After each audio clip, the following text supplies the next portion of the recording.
Bonjour à tous et bienvenue sur Mosaïque Cristal. Alors j'espère que vous n'avez pas peur parce que vous le voyez, on a des personnages effrayants qui se sont invités sur le plateau. On va essayer d'ailleurs de ne pas trop les énerver. Alors je vous présente la sorcière en chef du fort Saint-Sébastien et voici le cornu de la colline de la Roche-Percée. Notre troisième invité est plus sérieux, Pascal Leichtlam. Vous m'avez promis de canaliser leur énergie maléfique, on est bien d'accord, hein? Ok, en tout cas, bonjour à tous les trois et soyez sages, si vous êtes assez sages, promis, je vous donnerai la parole tout à l'heure et ce sera bien évidemment pour parler de la Hexenart au fort Saint-Sébastien à Bitche. On donnera aussi la parole aux internautes et ce sera grâce à la voix de Marie-Morgane. Coucou. Salut. On commence cette émission en duplex à Ingvillers. C'est écrit sur tous les passages à niveau. Attention, un train peut en cacher un autre. À la SNCF, des travaux peuvent aussi en annoncer d'autres. La première phase du chantier de rénovation de la ligne Sarreguemines-Strasbourg est en cours. Valentin est sur place à Ingvillers. Bonjour. Salut Julia. Le trafic ferroviaire est perturbé, mais les conditions de voyage seront meilleures par la suite, c'est ça ? Oui, 15 minutes, c'est ce que gagneront les voyageurs sur la ligne de train reliant Sarreguemines à Strasbourg. Les voies ferrées sont en effet changées entre deux communes, Calhausen et Momenheim. Vous le verrez dans le reportage qui est à suivre. Et entre ces deux villes, eh bien, pas de circulation des trains, donc, mais des cars qui sont mises en place. Toutes les infos sont à découvrir sur le site internet ter.sncf.com. Et vous pourrez de nouveau reprendre votre train habituel pour Strasbourg dès dimanche matin, avant la prochaine fermeture de la voie en juin. Merci Valentin pour ces informations. Merci aussi à Uranie au cadrage. On revient donc vers vous dans quelques instants, mais on fait d'abord un tour d'horizon de l'actu du secteur.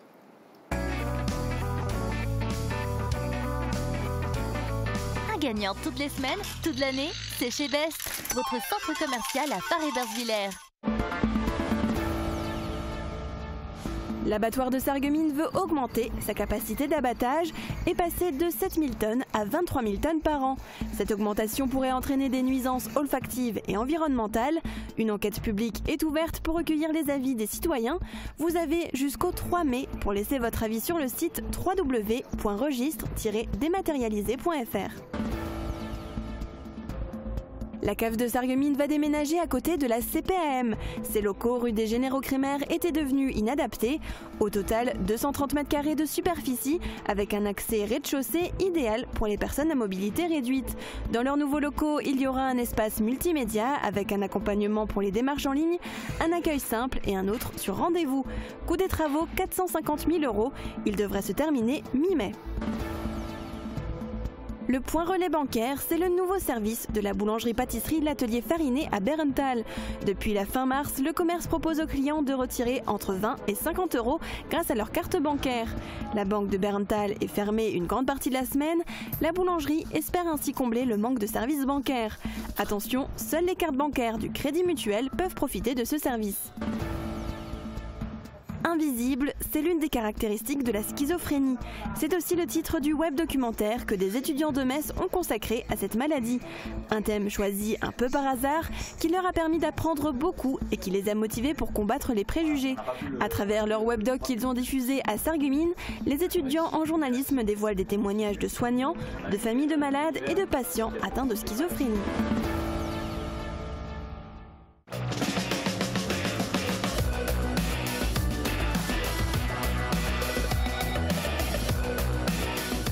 Comme un poisson dans l'eau au centre nautique de l'Aglo. Côté ciel, profitez des rayons de soleil aujourd'hui parce que ce sera un peu moins bien demain. Marie-Morgane vous donne le détail des prévisions météo.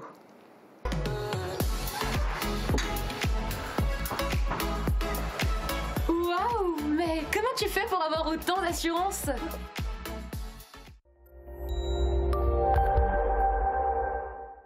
Oui, effectivement, demain, le temps sera un peu plus perturbé, mais je vous rassure, les petites pluies présentes au lever du jour devraient rapidement s'évacuer. Elles laisseront la place à un temps sec sous un ciel encore bien nuageux le matin, mais les éclaircies prendront le dessus dans l'après-midi. Les températures seront comprises entre 5 et 17 degrés. Demain, nous serons le mercredi 17 avril et nous fêterons les Anissés. Le soleil nous accompagnera de 6h35 à 20h26. Le lapin de Pâques arrive bientôt et vous êtes nombreux à avoir décoré votre maison pour l'accueillir comme Émilie Like. C'est notre image du jour, alors un grand merci à vous. Et n'hésitez pas à vous aussi nous envoyer vos images par mail ou sur notre page Facebook.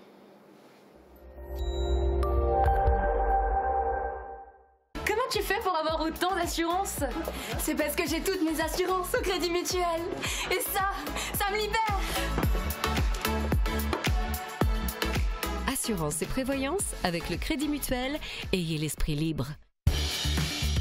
100 fois, 1000 fois, je vous ai renvoyé la balle. Fermap, des portes de garage sécurisées pour vous. Retour à Ingwiller sur le chantier d'un tronçon de voie ferrée. Quelles sont les spécificités de ces travaux? Pourquoi ce projet était-il nécessaire? Uranie Tozic et Valentin Guinel se sont rendus sur place pour avoir des réponses. Fini le bois, place au béton. La ligne reliant Sarreguemines à Strasbourg est en pleine modernisation. Ici, au passage à niveau d'Ingwiller, le chantier a commencé. Donc on a déposé le platelage sur lequel les voitures roulent. On est en train de déposer par panneau, c'est-à-dire on n'enlève pas le rail, on laisse le rail solidaire aux traverses, qu'on découpe en plusieurs panneaux de 8 mètres et qu'on met sur wagon.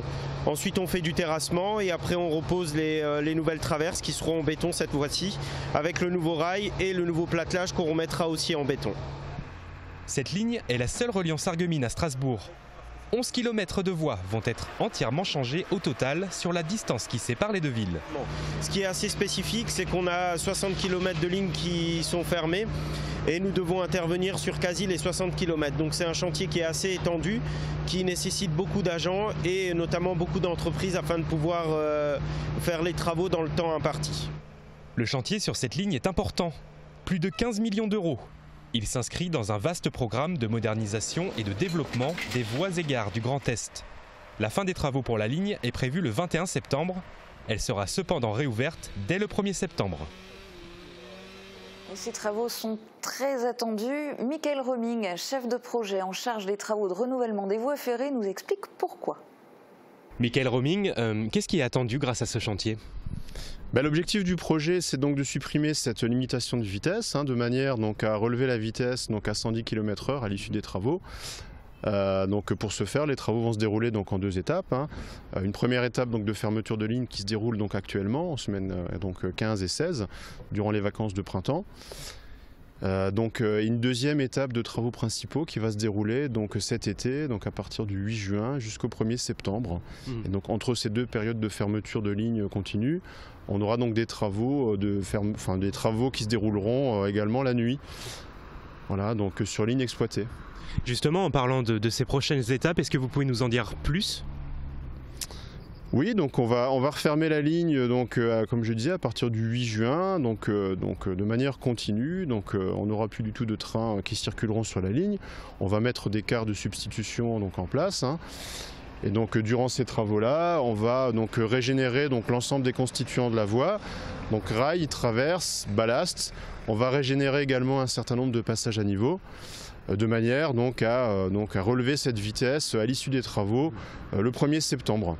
Donc là, ce qui va suivre, ce vont être des travaux conséquents là. Oui, tout à fait. C'est des travaux conséquents qui vont donc mobiliser une trentaine d'agents donc en continu sur site et qui représentent un investissement d'environ 20 millions d'euros pour SNCF Réseau. Ouais. Depuis le 26 février, une enquête publique est ouverte concernant l'abattoir de Sarreguemines. En effet, une demande d'augmentation de la capacité d'abattage a été formulée et parce que la structure de l'abattoir fait partie des installations classées pour la protection de l'environnement, l'enquête publique est un passage obligatoire. On vous en dit plus dans ce reportage. Passer d'une capacité d'abattage de 7 000 tonnes à 23 000 tonnes par an. C'est la demande qui a été formulée par Belliveau, la société luxembourgeoise propriétaire de l'abattoir de Sarreguemines. Cette augmentation de cadence d'abattage pourrait entraîner des nuisances olfactives ou un impact sur l'environnement en raison des émissions industrielles. C'est pourquoi une enquête publique a été ouverte fin février afin de récolter les avis et remarques des citoyens. Ceux concernés se trouvent dans un rayon de 3 km, touchant par exemple les communes de Sarreguemines, Bliesbruck, Blies-et-Bersin ou encore Zétain, ainsi que 2 communes en Allemagne. Un commissaire enquêteur est présent dans les bureaux de la mairie de Sarreguemines et propose aux intéressés d'écrire leurs remarques dans un registre. Le dossier du projet et la première étude environnementale, déposée par la société Abattoir du Pays de Sarreguemines, sont disponibles disponible pour une consultation sur place. Il est également possible de laisser un avis en ligne sur le site internet dédié. Et vous avez jusqu'au 3 mai pour déposer votre avis sur le site. Pour rencontrer le commissaire enquêteur, il reste 2 dates, le 23 avril de 10h à midi et le 3 mai de 15h à 17h. Côté date à noter dans le calendrier, cochez bien le 21 mai. L'étape gourmande reprend du service. Le lycée Simon-Lazare remet le couvert et vous donne rendez-vous à l'hôtel de ville de Sarreguemines pour une délicieuse soirée de dégustation en partenariat avec les professionnels du secteur. Restaurateurs, traiteurs, boulangers, pâtissiers, chocolatiers, sommeliers et cavistes vont vous titiller les papilles. Le concept est simple, vous achetez votre billet d'entrée 20 €. Il comprend 8 coupons de dégustation à utiliser dans les stands de votre choix et vous pourrez évidemment racheter des coupons sur place. Cerise sur le gâteau, vous pouvez cette année pour 10 € assister à une démonstration de Mathieu Auto avec évidemment dégustation à la clé. L'étape gourmande, c'est mardi 21 mai, mais la vente des billets commence aujourd'hui. Et attention, les places sont limitées, donc filez à l'office de tourisme de Sarreguemines. Et puis vous pourrez en profiter pour découvrir les nouvelles décorations qui ont fait leur apparition au centre-ville. Des fleurs géantes, elles sont une centaine, disséminées un peu partout dans le centre-ville. Cette initiative festive et colorée est à mettre au crédit de l'association des commerçants Les Vitrines de Sarreguemines. Valérie Klein et Guillaume Dumonteil nous en disent plus.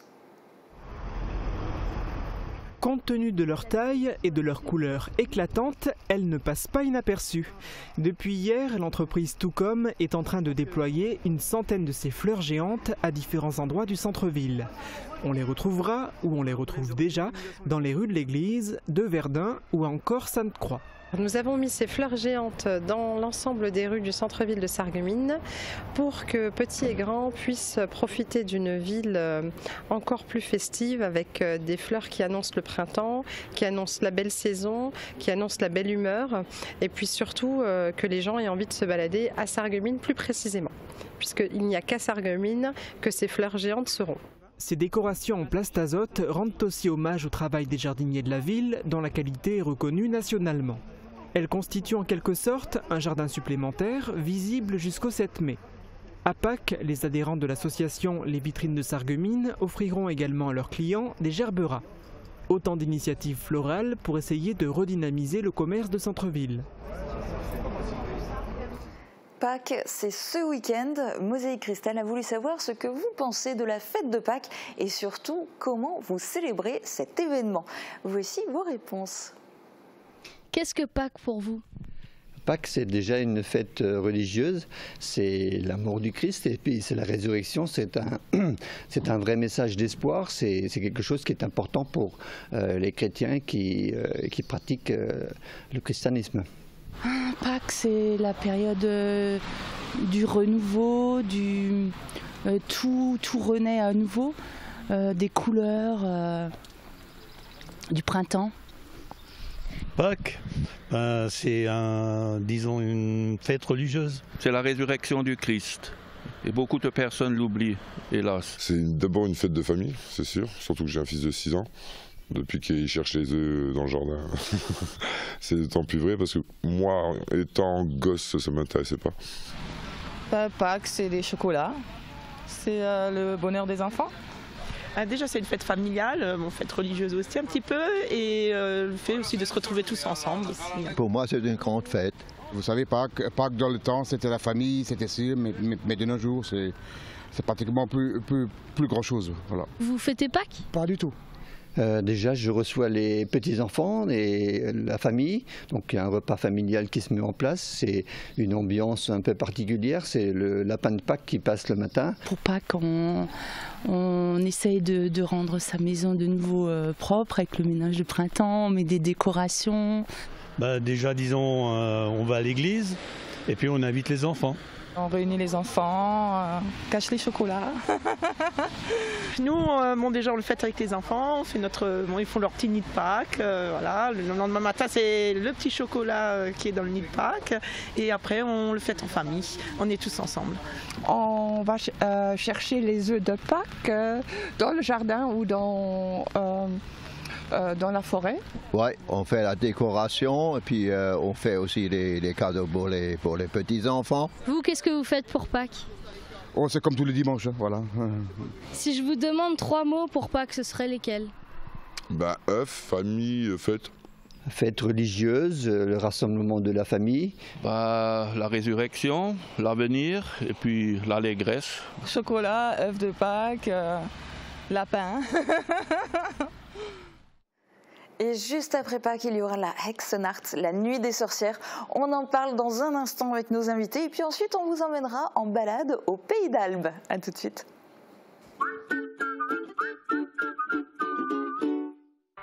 La vitrerie Alonso change d'adresse. Votre spécialiste en miroiterie et vitrerie accueille au 14 rue René François Joly à Sarreguemines, à proximité de l'hôpital.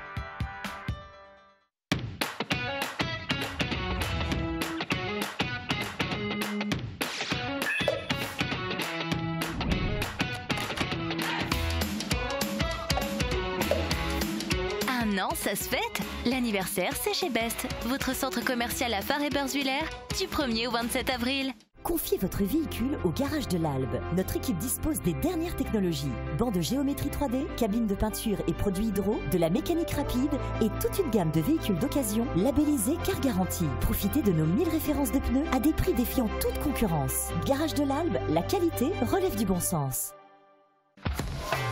L'atelier gourmand, l'étape gourmande en zone industrielle de Sarreguemines. Du pain frais toute la journée, des pâtisseries artisanales, des hamburgers maison fraîcheur garantie et tout un assortiment de pizzas et de sandwichs. Passez nous voir et pensez au drive.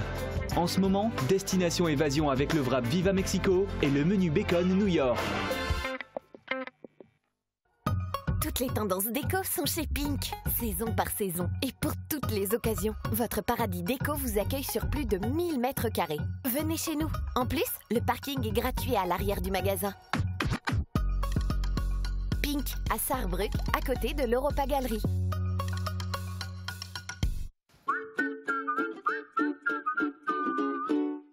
Hier soir, un incendie a ravagé la charpente de la cathédrale Notre-Dame de Paris. Un monument historique, cher au cœur des Français. Nos internautes ont évidemment réagi. Marie-Morgane, quel est leur état d'esprit? Alors, ils sont évidemment tous très émus. Eliane ressent une grande tristesse. Alors, on leur a demandé ce que Notre-Dame représentait pour eux.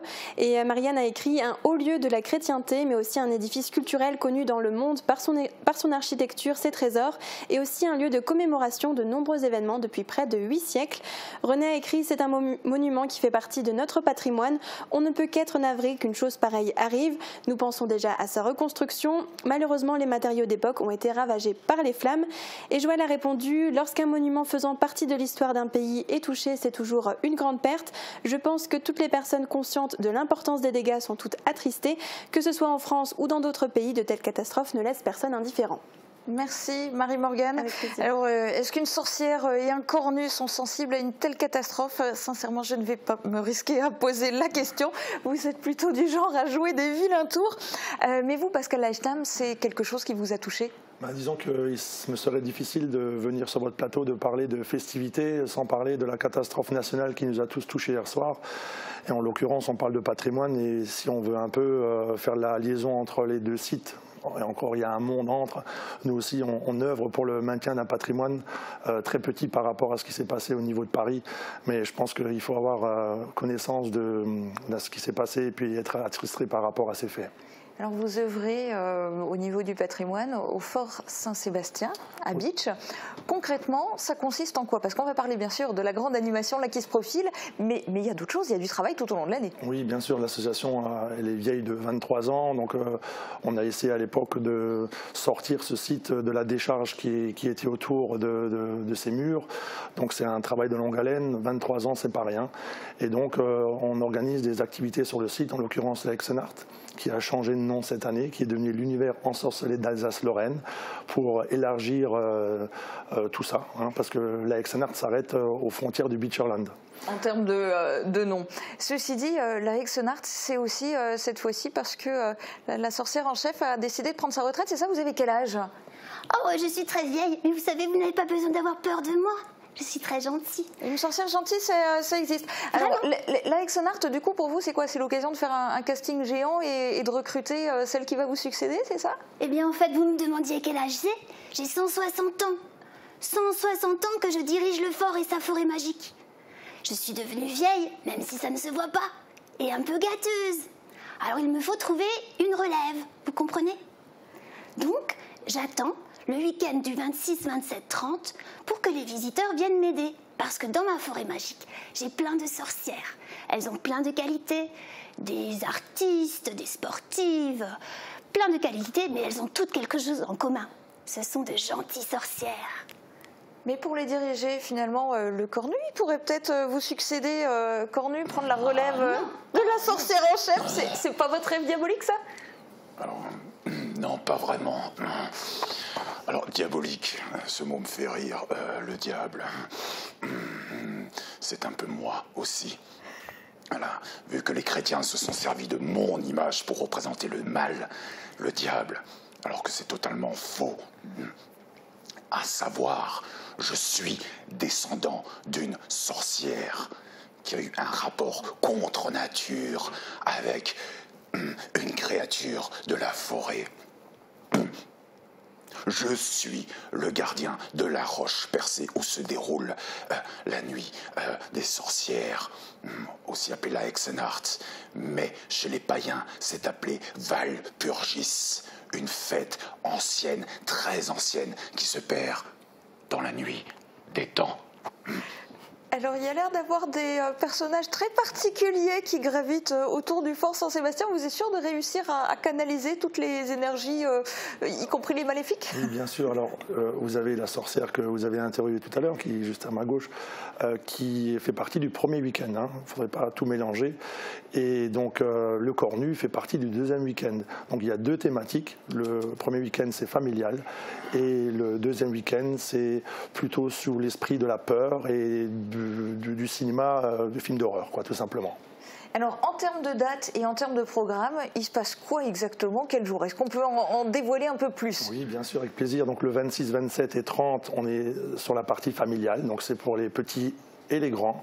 Donc on attend du monde. Il y aura un départ toutes les 15 minutes par groupe de 25. On ouvre les portes à 19h et ça va durer jusqu'il n'y a plus personne.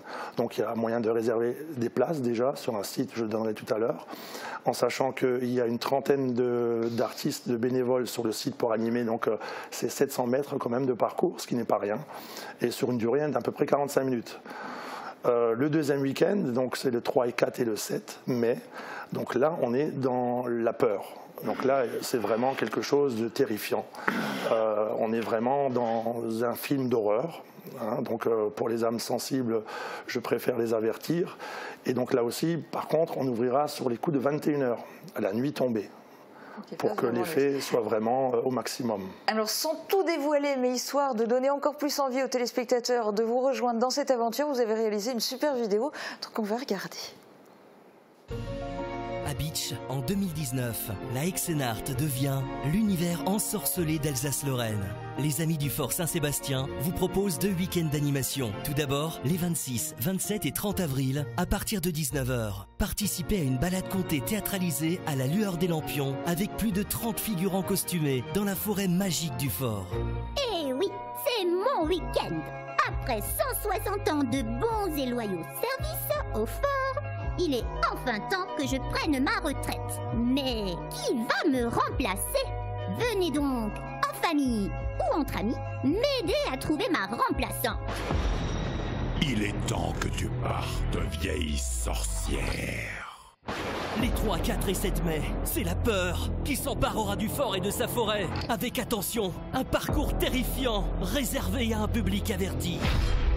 C'est moi, le Cornu, descendant de Cernunnos, qui vais prendre possession de la roche percée. Qui aura le courage de venir m'affronter dans les ténèbres du fort? Qui aura le courage de traverser le cimetière des âmes errantes? Mais surtout, qui osera pénétrer dans l'asile des âmes perdues? Pour assister à ces week-ends hors du commun, réservez vos billets sur www.fort-beach.fr. Restauration sous les voûtes du fort. Alors on l'a vu imager ce que vous expliquiez, donc deux week-ends, deux séries de dates complètement différentes. Ceci dit, est-ce qu'il y a un critère d'âge ou seulement une dose de courage nécessaire pour participer? Alors disons que pour le premier week-end, il n'y a pas de critère d'âge. C'est du plus jeune au plus ancien, il n'y a aucun souci. Par contre, pour les âmes sensibles, pour le deuxième week-end, c'est plutôt, il faut s'abstenir.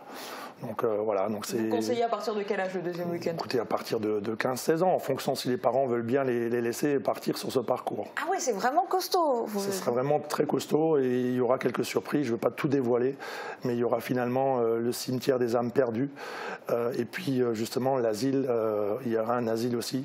Et là, les gens pourront choisir d'y aller ou pas. C'est à leur convenance. En fonction de comment ils le sentiront sur Exactement. le moment, et c'est pas gagné pour tout le monde. Je ne vais pas vous énerver plus longtemps, je vais vous laisser retourner dans votre antre. Vous ne nous énervez pas, dame de la télé. Du Fort Saint-Sébastien. Cela dit, je vous invite quand même à venir. J'enverrai un journaliste pour filmer. Hein en tout cas, je vous remercie beaucoup d'avoir fait un détour, somme toute gentil, dans notre émission. On n'a pas encore de courageux qui ont osé faire de vidéos de C'est mon kiff en version Nuit des sorcières. Pourtant, chaque mardi, on a un jeune qui réalise une vidéo sur son thème de prédilection. Marie-Morgane, tu nous présentes qui aujourd'hui? Alors aujourd'hui, vous allez découvrir le kiff de Clara et c'est la photographie. Elle fait d'ailleurs des études en lien avec sa passion puisqu'elle est en bac pro de photo. Regardez. Bonjour à tous, je m'appelle Clara Ghelezi. Le C'est mon kiff d'aujourd'hui, c'est sur la photographie. Je prends des photos depuis que je suis toute petite. Je prends des photos de tout et n'importe quoi. Mais mon kiff, c'est les photos de paysages. Voilà. Les photos de portraits, ça peut aller. Ça va, mais ce que je kiffe vraiment, c'est les photos de paysages. Alors je vais vous montrer quelques photos que je fais de temps en temps. Et je voulais dire que le métier de photographe n'est pas un métier à prendre à la légère. Et oui, il faut savoir être un peu fou, être un grand rêveur, être parfois bricoleuse, hein. Et il faut avoir beaucoup, mais vraiment beaucoup de patience.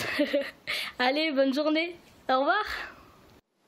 Merci beaucoup Clara, et si toi aussi tu veux nous présenter ta passion, tu peux nous envoyer tes vidéos par mail ou via WhatsApp au 06 81 82 40 33. Merci Marie-Morgane. On termine cette émission en partant en balade. Cette semaine, notre magazine On Tour vous emmène à Sarralbe et à la rencontre du Cercle des Amis du Pays d'Albe. Un rendez-vous avec la riche histoire de Sarralbe et de ses environs que l'on peut découvrir à la Maison des Têtes. Flora va vous guider. Je vous laisse en sa compagnie. Très bonne journée à tous. À bientôt.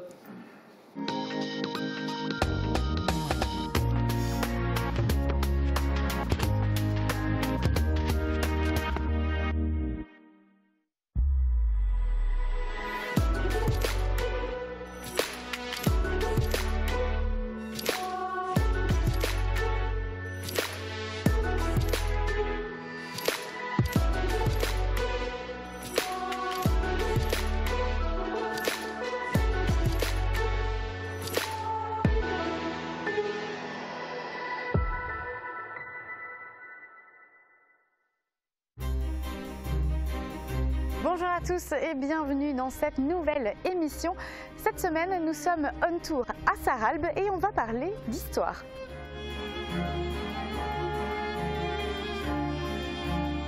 Ici, les spécialistes de l'histoire de la ville, ce sont les membres du Cercle des Amis du Pays d'Albe, des passionnés de patrimoine historique, quelque peu chercheurs. Voici leur présentation. Après-midi studieuse, dans la bibliothèque du Cercle des Amis du Pays d'Albe, une poignée de membres actifs de l'association se retrouve ici tous les lundis après-midi pour travailler, soit sur les articles de la revue, soit sur la gestion courante de l'association et du musée. Fondé le 12 décembre 1968, le Cercle des Amis du Pays d'Albe a vu le jour grâce à Eugène Hénard, professeur de collège, soutenu par Hubert Zontag, Louis Kléber et André Monpère. À l'époque, une vingtaine de personnes, toutes passionnées d'histoire locale, se sont joints à eux. L'objectif de l'association, sauvegarder et conserver dans la mesure de ses possibilités le patrimoine historique de Sarralbe et des environs, favoriser les recherches historiques et toute question s'y rattachant. 50 ans après, le défi a été relevé haut la main par les pionniers et les générations suivantes. Depuis 1977, le Cercle a pris ses quartiers à la Maison des Têtes sous la présidence de Louis Serpe et le musée du Pays d'Albe a vu le jour petit à petit. Le gros du travail pour l'association, c'est la parution annuelle de la revue historique. La prochaine est déjà en préparation. Alors effectivement, c'est un très gros travail. Cette année, nous allons sortir le bulletin numéro 49, mais en fait, il y a également eu un hors-série, donc on est déjà à 50 bulletins. Le premier d'ailleurs est sorti très vite, un an après la création de l'association. En octobre 1969 est sorti le premier bulletin. Évidemment, c'était un petit bulletin de 30 pages et qui a été composé avec les techniques de l'époque. Alors, il y a dedans essentiellement de l'histoire locale, alors pas seulement de Sarralbe, mais par exemple, il y a des articles sur Putelange, Houlvin, Rémerin, le Val de Guéblange, donc vraiment ce qui constitue ce qu'on appelle le Pays d'Albe. Depuis un certain nombre d'années, il faut dire que le bulletin n'est plus de 30 pages, mais d'une centaine de pages. Alors, par exemple, cette année, il y aura un article sur Putelange, alors plus précisément sur le cimetière de Putelange et la chapelle qui se situe au cimetière de Putelange, qui est très intéressant. Donc, il y aura un gros article d'une trentaine de pages sur ce thème-là. Un travail collectif qui permet à chaque numéro d'en savoir plus sur l'histoire du Pays d'Albe. Un fonds documentaire précieux a été collecté au fil du temps. Plus de 1600 livres, des revues, une imposante collection de photos, de documents, de témoignages, de quoi alimenter nombre d'articles et expositions à venir. Aujourd'hui, plus de 300 personnes ont rejoint le Cercle. Le travail de ces passionnés d'histoire ne s'arrête jamais et le Cercle est toujours en recherche de documents ou objets du patrimoine pour enrichir ses collections.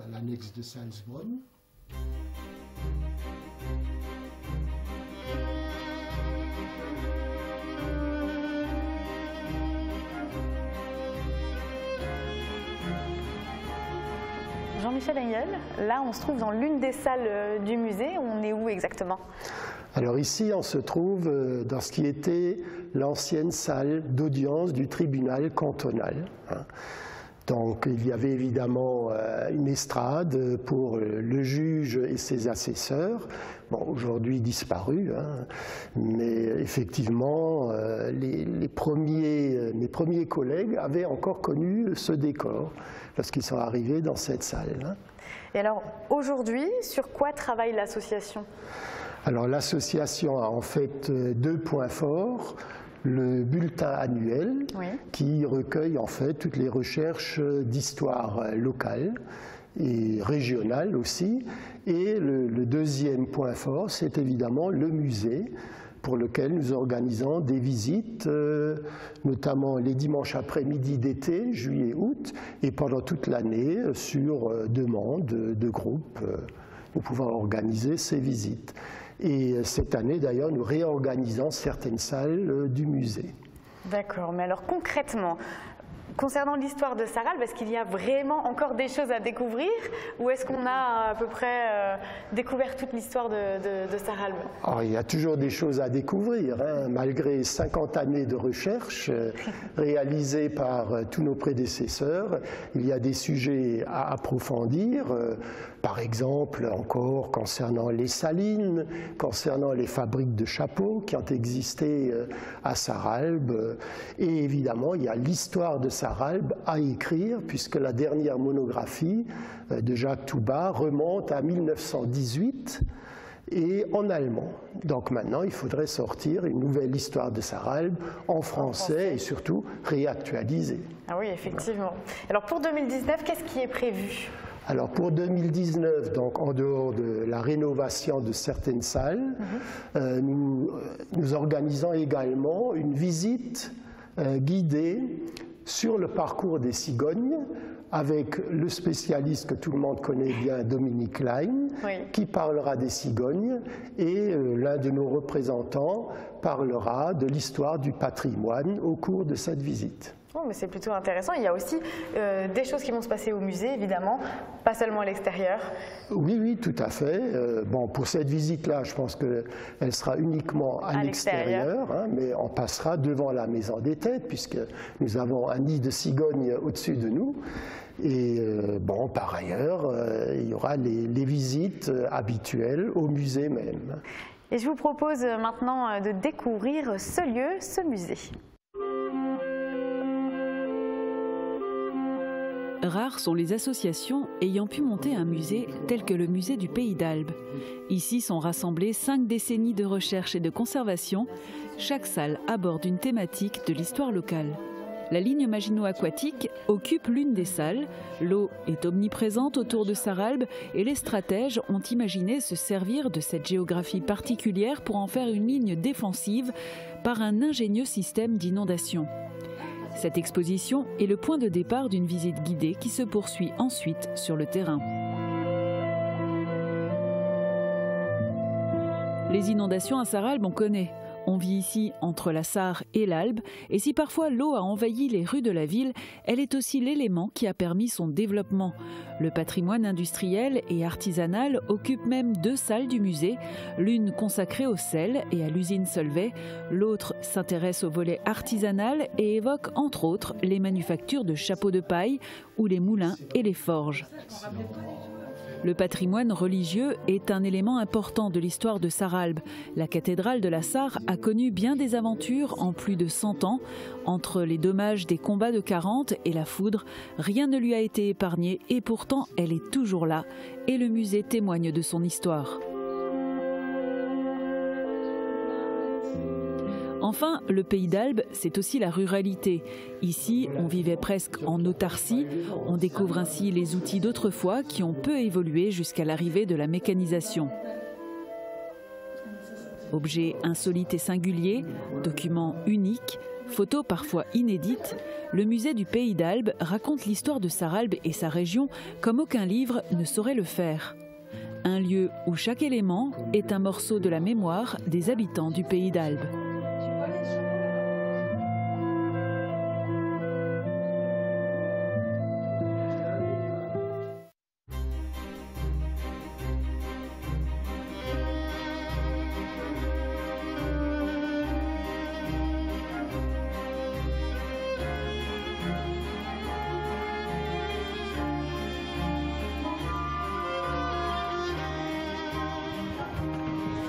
On arrive dans une nouvelle pièce. Celle-ci, elle est dédiée à quoi exactement?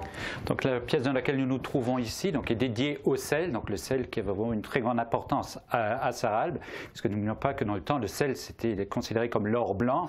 Donc quand on avait le sel, on avait vraiment une fortune. Donc l'exploitation du sel à Sarralbe, on en trouve trace dès le XIIe siècle. Donc du XIIe au XVIe siècle, on va exploiter des sources d'eau salée. Donc là, on est dans les eaux de surface. Donc il est vrai que là, c'est un sel, on va dire, qui a un faible rendement puisqu'on a des eaux claires qui viennent, entre guillemets, diluer le sel. Donc à partir du XVIe siècle, ce sera plus intéressant de prélever du sel ici. Donc l'exploitation arrêtera pendant quelques temps, mais reprendra au début des années 1800, 1830, 1840, puisque là, les techniques ont évolué, puisque là, on est capable d'aller faire des forages et d'aller chercher le sel à 240, 250 mètres de profondeur à laquelle se trouvent les couches ici. Donc à ce moment-là, on va percer des puits, on va injecter de l'eau, la repomper, donc c'est la saumure qu'on va repomper. Et donc à Salzbronn et Sarralbe, on va avoir des salines qui vont se développer. Donc on en aura 2 sur Salzbronn qui vont s'ouvrir à quelques années d'intervalle, une 3e qui va s'ouvrir à Sarralbe au niveau du Haras et une 4e donc, qui viendra, puisque bon, le sel a bien sûr des usages ménagers, mais a aussi trouvé à ce moment-là des débouchés industriels. Et donc au début des années 1880, il y a un industriel qui s'appelle Ernest Solvay qui va venir s'installer à Sarralbe, puisqu'à Sarralbe, il trouve les matières premières nécessaires à construire ce qui sera une soudière. Et alors toutes ces informations, toute cette documentation, tous ces éléments qu'on voit ici, ça vient d'où? Comment est-ce que l'association a pu récolter tout ça? Donc c'était un des thèmes de travaux de l'association que nos prédécesseurs ont fait. Donc pour ça, il fallait bien sûr aller dans les archives départementales, mais même un peu plus loin, donc pour trouver le fond documentaire. Pour ce qui est des objets et des illustrations, donc là bien souvent ce sont les habitants, puisqu'il ne faut pas oublier que pratiquement toute la population, dans chaque famille, il y avait un membre qui avait travaillé un jour chez Solvay. Oui. Donc on a quand même beaucoup d'éléments qui nous sont arrivés de ce fait-là, ce qui nous a permis donc de monter des vitrines et de montrer des objets. Donc notamment il y a des carottages, mais il y a aussi beaucoup de photos, de témoignages sur cette partie-là. Et quand on parle de Solvay, il y avait également donc le paternalisme Solvay, avec tout ce qui allait avec, donc les cités Solvay et toute la vie qui tournait autour. Donc c'était vraiment quelque chose de très ancré ici à Sarralbe. Et donc ces objets ont une âme parce que justement nous ont été donnés par des gens qui les possédaient. Donc ce n'est pas des choses qu'on va acheter anonymement, elles ont une histoire à travers ces gens. Et ça c'est très important pour vous de récolter ce genre de choses de la part de donateurs. Voilà, tout à fait, puisque nous le but de l'association c'est quelque part de collecter toute cette mémoire, mais de la rediffuser à travers les articles certes, mais surtout à travers des objets. Donc les gens extérieurs à la région, quand ils viennent, ils sont surpris de savoir qu'à une époque, à l'intérieur des terres, on avait du sel également qu'on exploitait sur place. Et vous avez d'ailleurs reçu récemment de nouvelles pièces dédiées au sel. Voilà, donc parmi les derniers objets qui nous ont été donnés, il y a des pièces qui nous ont été données par les anciens propriétaires du Haras, donc qui avaient été longtemps une saline, donc deux objets, un portrait du duc Léopold et une grande sculpture donc, qui nous a été donnée, donc on va mettre en valeur dans l'une des nouvelles salles qu'on est en train de réaménager et donc qui seront visibles à partir de cet été. Voilà, et ça permet de compléter un petit peu l'histoire de Sarralbe à chaque don en fait. À chaque don et par les objets et pas seulement par des écrits qui peuvent paraître rébarbatifs pour certains, mais à travers des objets, on retrace toute cette histoire. Et puis le bâtiment ici a aussi une histoire singulière. Aujourd'hui musée du Pays d'Albe, il est aussi appelé Maison des Têtes. Allez, on vous explique tout. Sarralbe, intramuros. Voici l'un des plus anciens bâtiments de la ville, la Maison des Têtes. L'aile droite est la plus ancienne, elle a été construite en 1737 et abritait alors l'hôtel de ville, le tribunal et la prison. En 1874, le tribunal s'agrandit avec la construction d'un nouveau bâtiment. Le tribunal cantonal restera à Sarralbe jusqu'en 1959, date de son transfert à Sarreguemines. On parle de Maison des Têtes à cause des 18 sculptures qui ornent la façade. Les 10 sculptures sur le bâtiment le plus ancien sont l'œuvre du sculpteur Pierre Grauwetter de Rémelfin. Elles représentent des personnages imaginaires, parfois effrayants, hideux ou grotesques.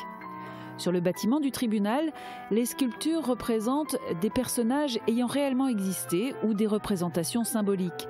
Elles ont été réalisées par 2 sculpteurs de Sarralbe, les frères Michel et Jacques Young. Dans la symbolique, on retrouve au-dessus de la porte d'entrée du tribunal la déesse grecque Thémis et les 2 symboles de la justice, la balance et le glaive. On trouve également une autre sculpture sur la façade du musée, le blason de la ville. Il symbolise la confluence des 2 rivières, la Sarre et l'Albe.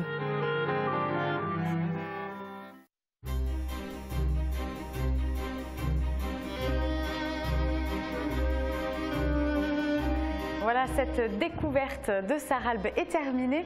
Mais si vous souhaitez continuer la visite et en savoir plus, rendez-vous sur le site qui s'affiche en bas de votre écran. Allez, je vous dis à la semaine prochaine pour un nouveau numéro On Tour.